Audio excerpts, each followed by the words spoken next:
Welcome to The Green Light. I'm your host, Shayla Niece, and thanks for tuning in. Today's guest is media personality Anisa Breneé, and this episode feels so full circle because Anisa is a friend of mine. We go back all the way to our college radio station days together, and of course, we get into that. But beyond that, we really talk about the idea of balancing it all. Can you successfully balance all of your creative interests? And Anisa really unpacks that for our conversation. And not only are we getting insight into her world as a media personality, but we also want to make sure that the takeaway from this episode is that no opportunity is too small to get your foot into the door. So as you listen to the episode, ways to support the green light is of course liking and sharing, but also leaving a review. That gives me feedback of the type of conversations you want and the guests that you are interested in, and as well as just your overall perspective of these conversations. So just know your support is much appreciated, but enough of me talking. Let's get right into the conversation. So I'm super excited to have on today's show Anisa Breneé. She is a friend of mine and she is such an amazing person, and I feel like more people need to know like her journey. And so I'm so glad, Anisa, that you say yes to the show. And so we're just gonna jump right into our conversation with you. And I'm curious to know, like, we met in college, but did your love for media and entertainment start then, or did you have like an earlier age where media really drew you?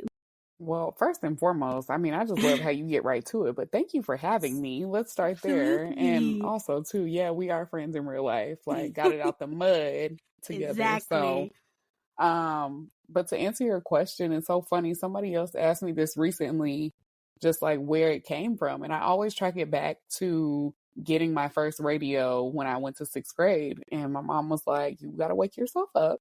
So figure out what you need to figure out and go from there. So I just wake up every day to a certain radio station and it was the same personalities. And I was like, man, I wonder what it's like to draw people in just by the community they're able to build from their voices. At the time, social media was not what it is now. We Right. weren't looking people up. We weren't, trying to see what they look like necessarily. You just love the interaction that you got. And so I remember thinking that if I can build and create community like them, just based off of the things I like to talk about, oh yeah, it's in the bag. But then also, um, I one of the big brands I want to work with this year is Disney. And it wasn't until a friend was like, well, what made you want to do that? I've always been the Disney Channel kid. And I remember watching those, it was like the commercial break where the kid was With reporting at the the park. wine. Not, well, the wine, but reporting at the park. It was like the little news moment. Oh, yes. And I always remember feeling like, I wish, how do they pick these kids to do that? I want to do Yeah. that. So I think it all makes sense now. Like I was always drawn to reporting the things and being in the fun places. And I think, well, not even I know God placed me to be born in the generation where I was able to do that. Absolutely. And it's almost as like along the way God has always planted those seeds. Like you listen to the radio to hear these personalities, and it planted that idea, and then seeing the kids like us on Disney to report the happenings for that channel. Did it always so like from your younger days until maybe high school, not before college, but during the high school, like did you immerse yourself in broadcasting type clubs to like enhance that interest? Like what happened for like, high school? Oh, child, no. I was actually at the time, I was still very insecure about how I sounded. I had a deeper voice than a lot of the girls in my class. And so it's like I talked to my friends, but I never wanted to talk on camera. So I didn't take broadcasting, but I did take yearbook. So in a sense, I was still using my voice. Creative writing was something that I fell into. I loved painting the pictures of the stories I saw throughout the school year and choosing the pictures and taking the photos. And that's where my love for photography kind of budded. And then from there, I was like, well, hey, I mean, I could work off this. Like, this is cool, you know? And then it turned into, well, you're going to college and you need to pick a major. Yeah. Well, I guess it's not math, science, social studies. It's got to be something else. So loop them all in one, and we get us at the Wolf. Absolutely. So I actually have like our college days. I want to get into it because there's this like the most memorable story between us when we worked at the campus station, the Wolf Internet Radio. Shout out to UWG, Dr. Yates, Sean. And so we went to Vegas for a trip and I remember we were at the mall. We took an Uber to the mall because we had downtime. And you were looking for a dress for an event because that was on your mind, like right when the plane landed back home, and like we had to go back to our studies. Like I was just so fascinated. Like you were already laying that type of foundation. Like, oh, I'm hosting an event. Like, of course, like I'm in Vegas looking for an event dress for this gala or whatever the event was at the time. And it's like, oh my gosh, I was like, you are really like a rock star. Like, do you remember those type of moments where you were balancing school and these hosting jobs? I mean, you definitely took me back. I can say that. Because the memory I thought you were going to bring up was the fact that we shared a bed in that hotel room. Oh my gosh. Yes. Yes. Oh, that was funny. What a time. But no, I remember that whole trip thinking I gotta practice because I think it was for Miss Black and Gold. Yes, yes. And I remember being in that mall looking high and low for something, anything, got it and wore it and took it back. Cause at the time that rent for good old, what was it? Haven West. Oh my gosh, was ripping everything out of my pocket. So it's always good. And I get really excited having conversations with people who remember year one, year two. And for people who didn't go to West or who weren't around us during that time, people always remember me being the girl who was never on campus.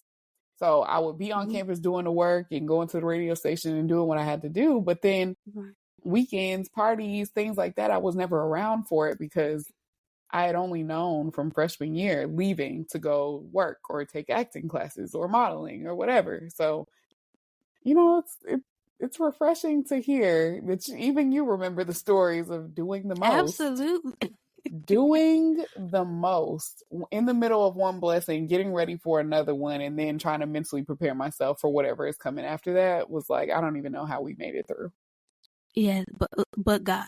That's really and it's all paying off. And I feel like we had such a wonderful batch of like peers within that era at West Georgia where a lot of the things we spoke about or our goals, it is happening for a lot of us now.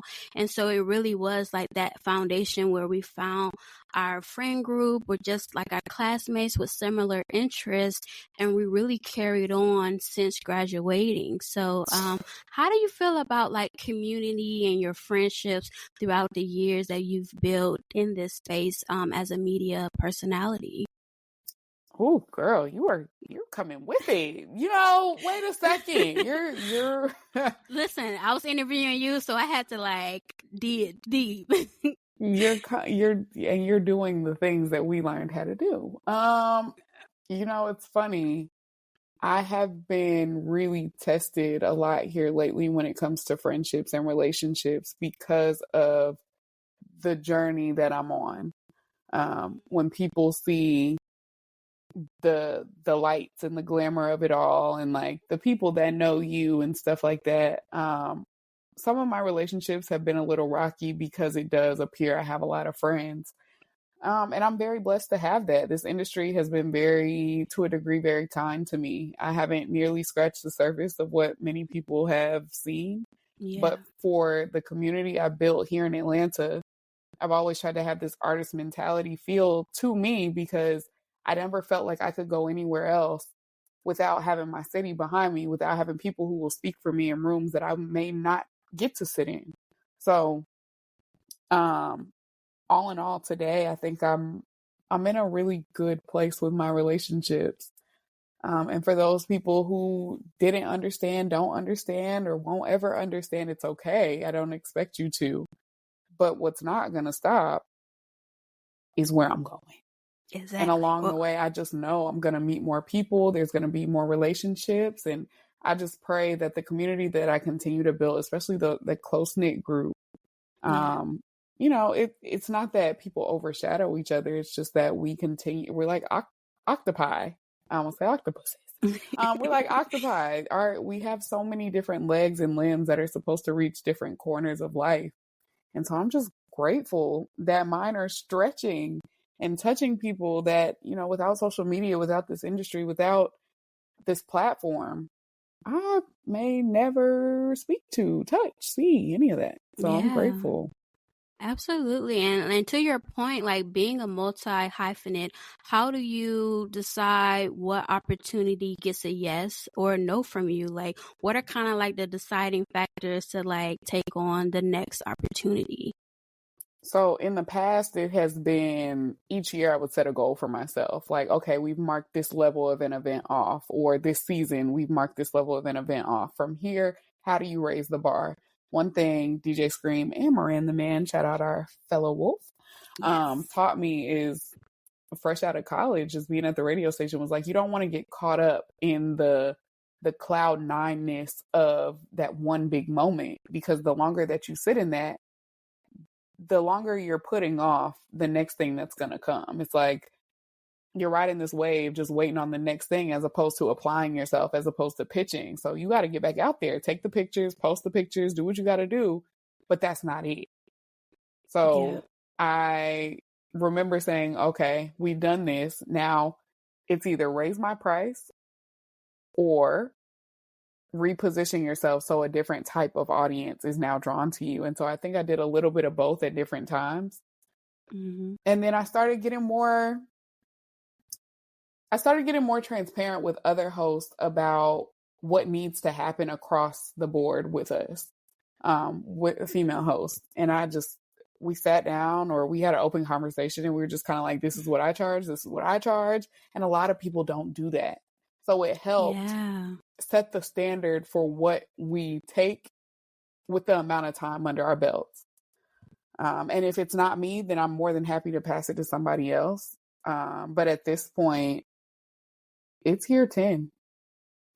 So I just say to saying yes and no to certain things, it's like, I know the walk that I'm on.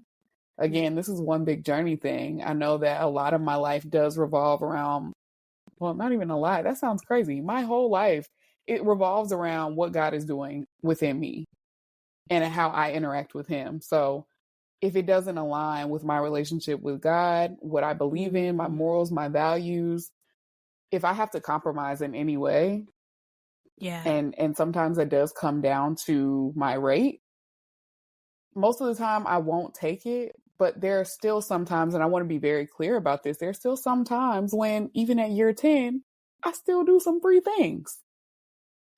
And that's because there are relationships involved. There are people who, you know, might not necessarily have the budget per se, but they're willing to give something. You know what I'm saying? So free work, love offering work. I mean, I think that never goes away, for real, especially when you are this far in. Exactly. So it's like a mix of like knowing your worth, but also realizing sometimes you have to play the long game. And so maybe the request that you have, it may have to look differently for this particular opportunity, but you're never lowering your standards at all. But you're just using that discernment through it all. And then when you spoke earlier about kind of like talking to fellow hosts about pay transparency, I think that's a really big deal that all industries should really focus on, especially for women, and then go even, further, Black women, I feel like we have to really open up about what we're charging, or, just to help the next one coming up. Yeah. I mean, I think it's healthy to give a ballpark. Like, if you're not Yeah. comfortable giving the exact number, okay. But I overall, it's important that we as a community of people who are doing this continue to converse with one another around a certain standard level of pay, because at one point there were host competitions across different major networks to find the right host. Now that hosting and being personalities are such a thing, it doesn't require a competition outwardly, but it does sometimes create competition internally. Yeah. So how do I break this barrier? Let's talk about it. Let's just figure it out. What ballpark are we in right now? And what's realistic for the city in which we live in? Because transparently, it's no secret. Like, we're just not getting what other cities get. Yeah. So how do we keep the playing field level so that this person doesn't say something so low that we've now lowered the standard, or too high where we just can't get it? That's a good point. Have you ever considered that with your career rise that you needed to move to a different city than Atlanta, or do you feel like Atlanta will forever be home? Chantel, are you in my brain? No, because I think about the same thing in my field. Yeah, pretty often. Often. I just, there's so many factors that go into that. It's like, yes, I could move for more opportunity, but this is as cheap as it's going to get to live. Yeah. Yeah.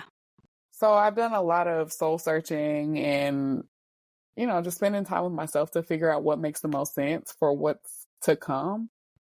And I know also, too, being a woman, there are other things I need to factor in. Like, do I want to one day have a family? And,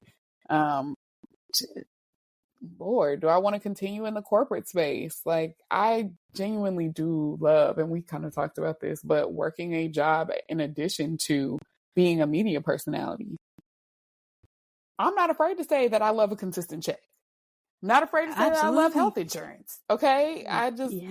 There are certain things I would like to just not have to worry about. Yeah. Especially right now when I do everything for myself. I'll work that job. It's cool. It's cool. Now give me that check while I go do the other things. So that's right. Yeah. I feel you. Stay tuned. And then okay, stay tuned. Because I think about it too. Because it's family is very big. Most of my family is still in Georgia, and so it's I feel like I never want to move prematurely without God saying yes. I never want to move first and then consult God. I never want that to happen. So I'm still trying to pray about it and think on it. But I feel other cities do have more opportunities, but I can't just give up on Atlanta yet. What I'm saying? Can we talk about how hard that is, though? Not making a move until you get that answer? Because God don't answer when we want him to. Right. It could be, we could be planning, okay, a month from now I got to do this. God want to respond in 2 months. Yeah. Are you willing to wait? Right. And if I'm being honest, I feel like I'm in the middle of what I call weight training. Ooh, weight training. Yeah. That's good. Yeah. Some days it's heavy and some days it's a lot of time. Yeah. So I'm learning how to, aside from going to the gym and stuff, for the sake of the reference, I'm learning how to properly carry what waiting is, WAIT waiting is, and waiting for the answer that God wants to give me as opposed to formulating one on my own. Well, I think he said that. Did he say that? I don't think he said that. It's somewhere between Genesis and Leviticus. I was about to say, it's somewhere between Genesis and Revelations. Open that book. The fact that I was thinking Revelations and I need to be back in my word. Oh, yeah, that didn't land. So thank you for finishing it. Girl, it's okay. Keep this. This is good. It's somewhere in there. Just take the book and... Right. It's somewhere, yes, for sure. And so, I want to get into, all of your hosting hacks or any advice you can share, because I'm curious to know, when you are preparing for a hosting event, what is that show day like for you? Are you preparing a week in advance, a week of? Like, how can you kind of break down that process, finding the outfit, interviewing, prepping for those interviews, and all of that? I want all the things. Okay, so we're prepping for the event first, right? Yeah. Oh, girl. Okay, so event days are, depending on what time the event is, also determines how much chaos is happening or how much time I need to spend with me prior to. Okay. If the event is in the morning, you better believe one or two things is happening. I'm awake and there's gospel music playing or something light, or there is nothing at all. The phone is on. When I say do not disturb, it's literally, the phone might as well be off. So I can't interact with people before I'm about to go people. I'm still uploading from being asleep. Or if it's later in the day and I have to work that day, then I'm working and doing makeup at the same time. Doing hair, doing makeup, doing all the things to make sure I'm ready by a certain time. Because, people out here like to start events at 5:30. How you do that? How do you do that? What? Why would you do that? Rush hour traffic? In traffic? Nobody's going to be there till 7. So it's a little chaotic, but the outfits do start at least a few days in advance. Okay. I got to get that together. But as far as interviews and stuff like that, if the questions aren't already prepared, I really hate doing this. It's not necessarily the research part. It's when I feel like I've watched them in so many other videos that my questions start forming around what's already been asked. Okay. So I have a hard time a little bit formulating questions when it requires me to do all of the heavy lifting, as opposed to having like, what do you want this conversation to be about? What is the goal here? What do we want people to leave with? Now, if questions are prepared, then I do go back and I'll add some questions based off of what I've seen them post, stances that they take on certain issues. But honestly, Chantal, when it comes to moderating, I'll come up with all these questions and not ask not one of them. Really? Because you're in the flow of it. Got it. Flows, I rely too heavily on the cards. So people ask me all the time, do I ever get nervous? I get nervous every time I touch a microphone. Wow. Because there's all this hype around preparation for the event, and then you get there and it's a clean slate. Everything that you practiced, everything that you wrote, everything that you thought about prior to, it's gone. Yeah. It's gone. Hand shaking on the mic, trying to read the card. Like, it's a whole thing. My manager even said it. She saw me getting anxious a little bit on stage at CultureCon. And so she saw me put the cards down. She was like, thank God. Because from there, I just started I was feeling it. I don't like feeling like I'm checking off a box by answering all the questions that I wrote. Because that's not a conversation. Yeah, absolutely. So, yeah. Now, what if people want to know what's the difference between winging an interview and then going into the flow? Like, if you just got this opportunity hours before or a day before and you really didn't have time to research, are you still able to act in that flow of the conversation, or do you at least need to, you just need more time to prep? There have been plenty of opportunities, and I don't say that to be braggadocious. I'm just saying there have been many opportunities that have come 24 hours before the event or even day of. Mm-hmm. Once you get to a certain point, there are certain things that you can require. So if you're asking me to do a job, there's no way I can come up with questions like that. I'm sorry. Yeah. I just don't have time to do it. So will you please bring me something that I can wrap a conversation around, and then from there I can go. A tip I would give, honestly, I don't recommend it, especially if you're not seasoned in moderating. I don't recommend it, because as an audience member, I sit in a lot of panels and I listen to how the panel goes or the conversation goes. It can either be a panel or it can be a conversation. Yeah. And I think that lies heavily in the transitions. Yeah. If the person's response ends and it's okay, next question, you just here to do the job. Yeah. If you find a way to make it personal, to just to be present with the person that you're talking to, that changes the entire energy in the room, because now it feels like everybody is brought into it. You provide similar experiences. You provide, oh, well, I saw this on social media. And since we're all in the family here, I'm sure somebody else has seen it and they can say, oh, yeah, girl, me too. Or, yeah, oh, yeah, I did see that. And so then it becomes not just me leading the conversation, but it's crowd controlled now. I live for a crowd control conversation. I like when the audience speaks back. I like when it's like church. Absolutely. Call and response. And response. I love that. Like, I want for people to feel comfortable enough to clap if they hear something that moves them, or like throw a hand up, or when it's time for Q&A. If there's something that I left out, I hope I don't, but I hope that people feel empowered enough to touch the microphone. Yeah. That's amazing. Thank you for sharing that.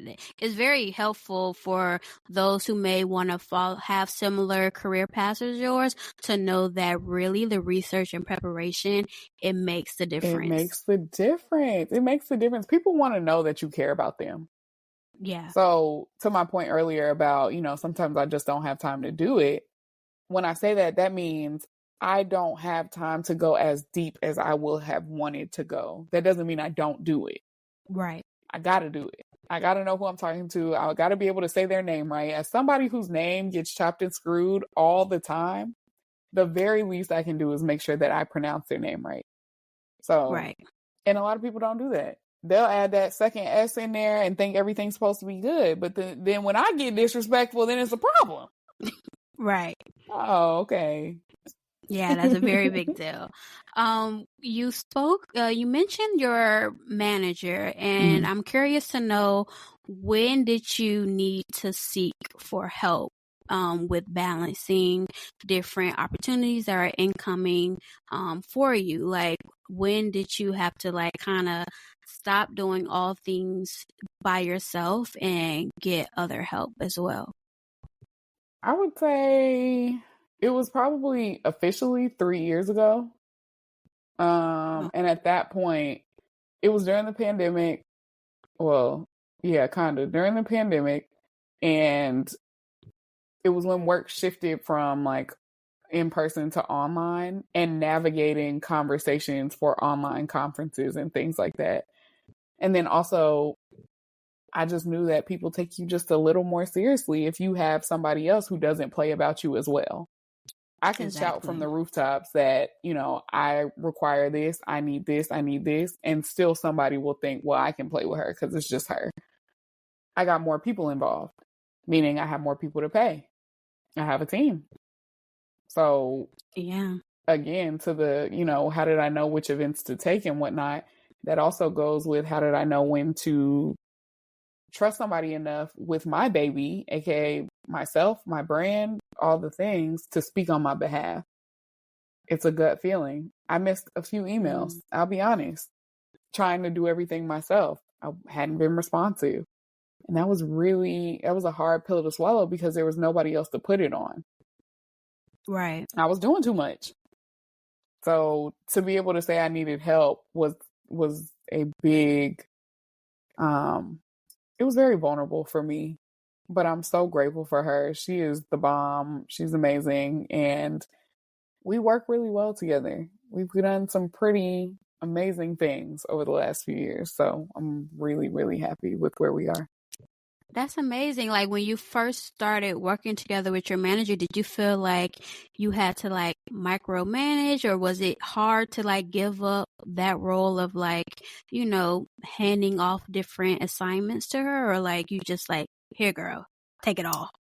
No, we were friends first. So Okay, she so she that's good. knew, and she also managed a few other people as well. And so I was just like, listen, here's where I need you to step in. We'll put your name out there for people to contact you. And it's just been a well-oiled machine ever since. We're doing the thing. I'm not even gonna hold you. I also love working with women. So I keep a Yeah. couple fellas around just because, they good to have, but the women really do show up. And if it wasn't for other women putting me in position, I wouldn't be here. So if I can do the same thing, that's what I want to do. Absolutely. Same here, same here. Now, with your hosting and the different things that you do, have you ever modeled your career or just your interviewing styles with any other media personalities that you look up to? Like, who are your influences, if you do have any? I think growing up, initially seeing this, I wanted to be Lala on You Got Served. I real Oh, bad, okay. yeah. And not even from the look of it, just like the environment she was in. Because at that time, that was when step shows were a big thing. And I'll Right. never forget growing up, church trips were to the Sprite Step Off at the Civic Center, which is no longer anymore. So moments like that, seeing Ryan Cameron on those stages, it all makes sense. Like those are the people I really looked up to because they were themselves on the mic. Yeah. And it was fun. And then, of course, you have your 106 and Parks and all that good stuff. But I'm also a product of Entertainment Tonight. My mom stayed on ABC.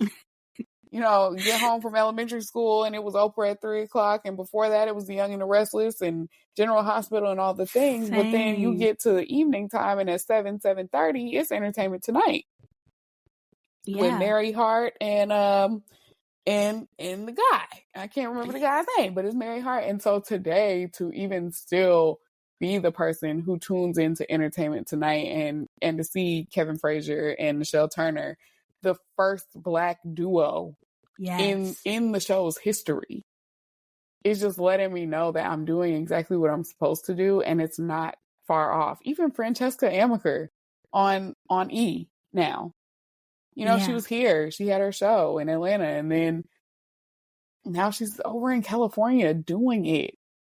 So Amazing. it's not that like we got to get out the hood story by any means, because I think Atlanta is doing some really incredible things, but I do believe that we are producing some very strong talent here who's not afraid to uproot themselves and go elsewhere and find larger gigs. We are now the conversation. And Absolutely. it's great. It feels good. So shout out to Lala, shout out to Kevin Frazier, shout out to Michelle Turner, Mary Hart. I'm so grateful. Oprah, Absolutely. grateful. Oh, yes. Those are fabulous picks, by the way. And so a little bit back to the hosting, Mm-hmm. what are your favorite types of hosting gigs? Do you like music festivals more than panel styles, or do you like conferences than, one-on-one type of opportunities? Kind of like, what's your fave types? My favorite type today is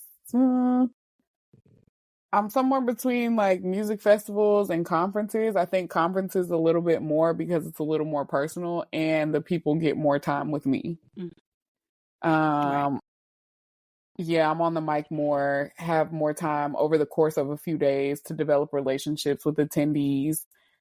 And conferences, like sub thing is moderating, because it gives me a Yeah. chance to get to know the person that I'm speaking to. And a lot of the time, the people that I moderate, the conversations I moderate and the people who are on those couches, we always remember each other. Yeah. So that's really special from a music festival perspective. So I love it. I feel like post-pandemic, I'm a little more mild-mannered. Like I don't have nearly as much energy as I once did, but I'll find it. But naturally, it just takes a lot. And I know I always say to my cousin, I'm like, listen, you got the festivals on lock. So I'll pass that over to you. But if we had the opportunity to do it together, I think we balance each other out. Yeah, that's me. Do you have like a dream festival or a dream opportunity? You mentioned Disney, working with Disney earlier, but others, or you just want to keep that in the vault until it comes to fruition? I mean, do I have a festival? I would be remiss if I didn't put Coachella on the list. Like, I Yeah. love the garb of it all, the way people get dressed. It's a playground for a host to have endless conversation. Yes. So Yeah. many different backgrounds, people who came from everywhere, the food, the music, the like you can have a question for anything. Yeah. So I get excited about stuff like that and even the activation. So that, but also, I mean, Togetherland. Hello, Yeah. it's coming up. It's happening. And I'm super excited to be the official correspondent for that. That's Yes. amazing. Which city is it going to be in? Dallas, Texas. Ooh, Yeah, congratulations. thank you. We outside. Absolutely. Okay, so to wrap up our conversation, I want to ask about your brand. Who is Anisa Breneé? So, what made you launch your brand during the pandemic? Like, what sparked the need to like really hone in on who you are as a brand? Well, so it actually started 2014. Oh, wow. Okay. 2014 in um what is that place called? In Arborview on campus. Yep. I Oh, was sitting on the couch one day and I was trying to win some bundles off Instagram. And that was during that follow for follow, shout out for shout out time when people had no yeah. problem reposting photos and, tagging people or whatever. So I took one of my modeling headshots that I had just recently taken and I put hashtag who is Anisa Breneé under it. Hey, y'all, can you repost this? Tag this person, tag this person. I really want to be in this shoot. It erupted. People were posting it, people were tagging it, whatever. And it was really just for that one opportunity for people to ask, who is this girl? And then I was like, I could really run with this. And it became a thing of this journey of consistently finding yourself. But then I will say throughout the rest of college and not long after graduation, people really started asking me who I was. I couldn't answer it. Wow. And so I kept working and doing the things, but it made me like not want to be as loud because I didn't want somebody else to ask and I still don't have an answer. So being where I am now, I can say that this person, she's an MC, multimedia personality, host, content creator, social media influencer, who will root from the rooftops for the underdog creators who are out there who may not always get their shine, or who does pride herself on putting other people in position, even though I'm not even yet in position. But I know that I've been places that other people haven't. And this industry requires us to be good to people. So Right. I know that if nothing else, that is what I'm called to do, is to be a voice, be a homegirl, be just a light in what can be a very dark place. So in this moment, yes, I have all the things, the multi hyphenate, and I'm grateful for that. But at the end of the day, I'm really just Anisa. I'm just a homegirl. And that's not to say Yeah. just as to diminish all that I've done. But at the end of the day, That's who what you are as a what you say? core. The day gotta end. And that's exactly who I am. And I love it. It's so much fun. It's so much Yeah, fun. I want to humanize what I do, as much as possible. And I'm just absolutely. finding my footing there. You've seen it in my content. I'm finally letting people see who I am at the core, and that's I'm a nut. I'm a nut. I'm embracing it. I'm embracing the sides that my friends have seen for so long. and just putting it out there. And the response has been more than I could have imagined.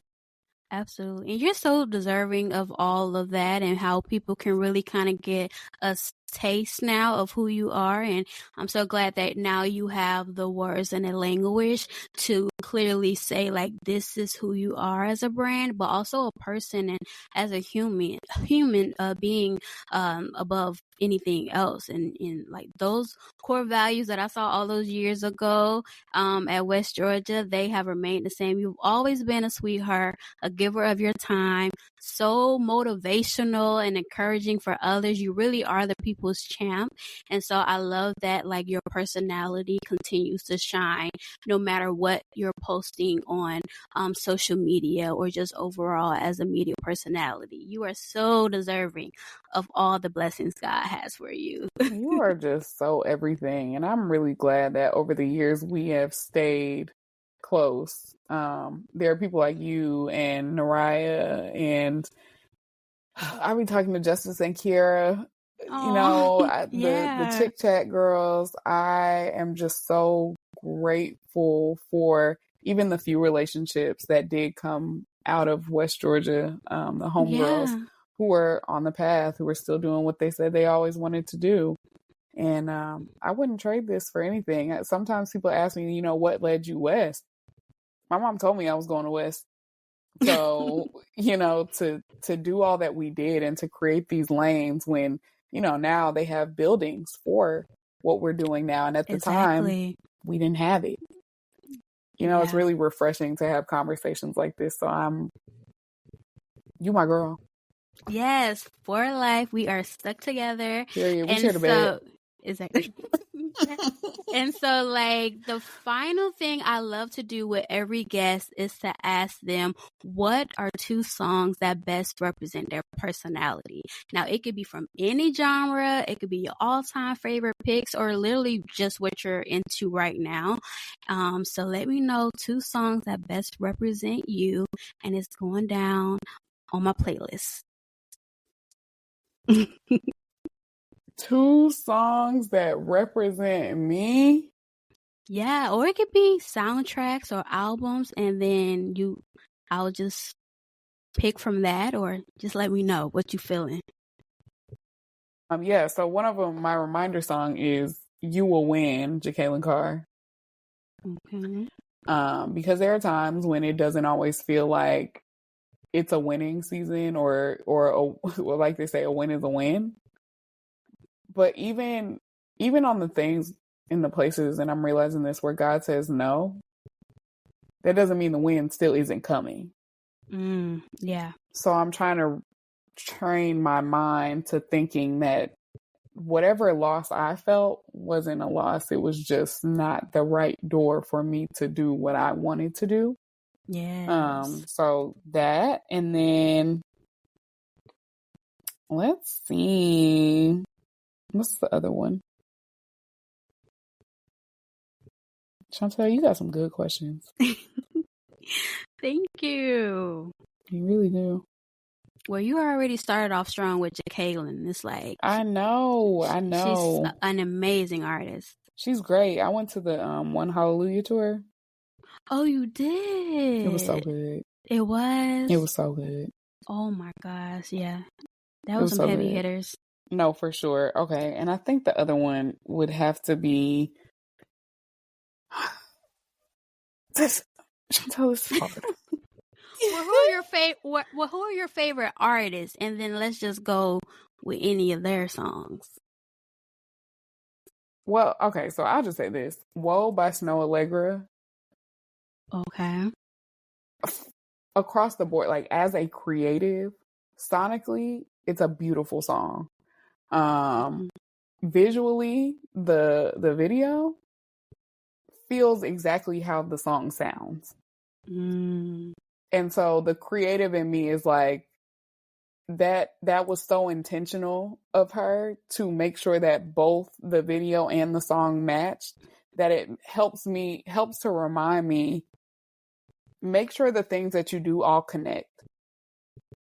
Yeah. And also make people feel something. I get goosebumps talking about it. That is my favorite video. I Mm. love that song. I love that video. I love how it makes me feel. I also love Michael B. Jordan. Yeah, so whoa, and you will win because I've always said I want the things that I do and I touch to feel like magic, hence my love for Disney. They created this thing that to some people is very real and to some people is unbelievable. But if it doesn't feel like magic over here, then I'm not doing my job. Ah, I love it. So, yeah. Yeah. Those two are good. You will win. You take nothing else from this. You will win. I'm gonna win. You gonna win. And Absolutely. I everybody receive around me gonna it. win. Yeah. Yes, we are all winners. So those are great songs to end on a high note. So thank you again, Anisa Breneé, for joining the Green Light with Shayla. I love you so much, and I'm just so happy for all of your success. Thank you, girl. Thank you for having me. I'm so proud of you and I'm so happy for all your success as well. We gotta do this again sometime. Like Yes, in real life. absolutely. Yes, yes. If you love today's guest and our green light combo, please tell someone, your mama, daddy, cousin, sister, brother, auntie, uncle, about the show, and be on the lookout for the next episode.